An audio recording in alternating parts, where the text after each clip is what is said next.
7 दिसंबर 1941 की सुबह imperial Japan की एयरफोर्स अमेरिका के पर्ल हार्बर नेवल बेस पर एक सरप्राइज अटैक कर देती है, जिसमें अमेरिका के कई सैनिक शहीद हो जाते हैं और उनकी नेवी पूरी तरह से तबाह हो जाती है।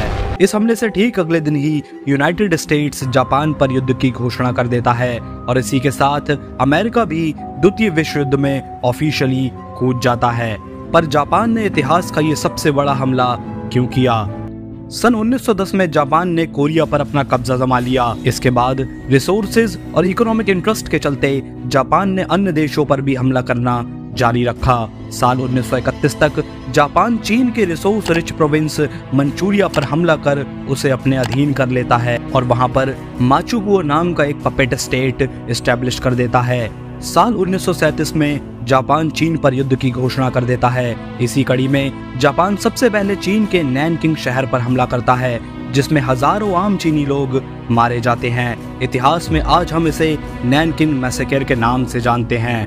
1937 की दिसंबर में ही जापानीज एयरफोर्स गलती से यांगतेज रिवर के पास एक अमेरिकी जहाज पर हमला कर देती है। इस हमले में 3 अमेरिकी सैनिकों की मौत हो जाती है और ये घटना अमेरिका को जापान के खिलाफ गुस्से से भर देती है। इसी के रिस्पॉन्स में अमेरिका चीन की पैसे से मदद करने लगता है। 26 जुलाई 1939 को यूएसए जापान के साथ 1911 में की हुई अपनी व्यापारिक संधि भी तोड़ देता है, जिसके बदले में 27 सितंबर 1940 को जापान एक्सेस पावर्स जैसे इटली और जर्मनी को ज्वाइन कर लेता है और इटली और जर्मनी के साथ बर्लिन में एक पैक्ट साइन कर लेता है। इसी के साथ जापान आज के वियतनाम पर हमला कर उसको अपने कब्जे में ले लेता है। उस समय वियतनाम फ्रांस की एक कॉलोनी हुआ करता था। जापान के इसी हमले के चलते उस समय के अमेरिकन प्रेसिडेंट फ्रैंकलिन रूजवेल्ट ने अमेरिका में जापान के सभी एसेट्स और अकाउंट सीज कर दिए और जापान को तेल बेचना भी बंद कर दिया, जिसका परिणाम यह निकला कि जापान ने करीब अपनी 3/4 इंटरनेशनल ट्रेड और 88% इंपोर्टेड ऑयल में हिस्सा खो दिया। जापान और अमेरिका के बीच लंबे नेगोशिएशंस चले, पर दोनों ही देश किसी नतीजे पर ना आ सके। इन्हीं सब के बीच जापान अमेरिका पर एक सीक्रेट अटैक करने का प्लान तैयार करता है। उस समय के जापान के commander in chief Isoroku Yamamoto USA की पैसिफिक फ्लीट पर हमला करने का प्लान तैयार करते हैं। इस हमले का सीधा सा उद्देश्य अमेरिका को बैकफुट पर लाना और जापान को नेगोशिएशंस में अच्छी पोजीशन पर लाना था।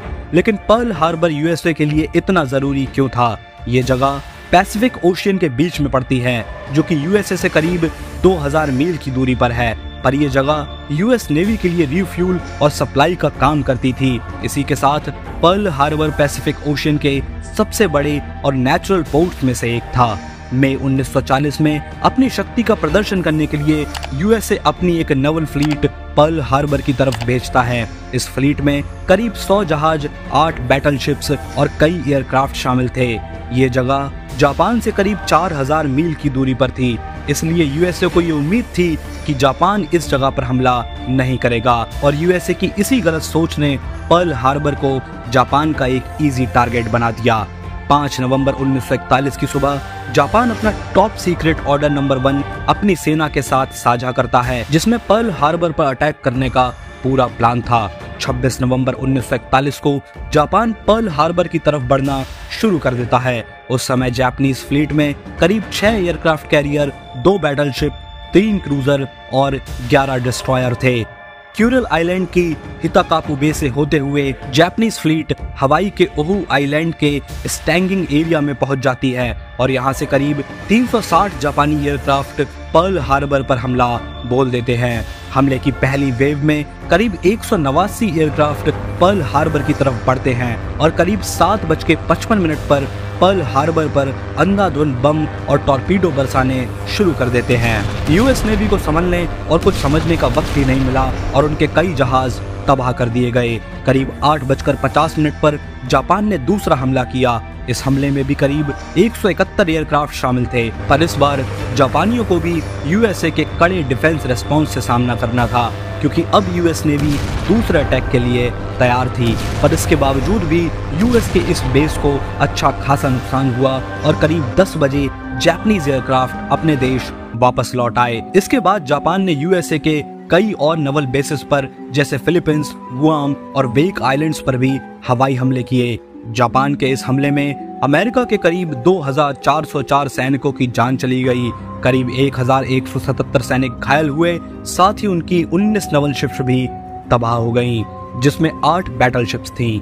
तो वहीं जापान ने इस लड़ाई में 29 एयरक्राफ्ट और 5 सबमरीन गंवा दिए। इसके अलावा इस लड़ाई में 129 जापानी सैनिकों ने भी अपनी जान गंवा दी।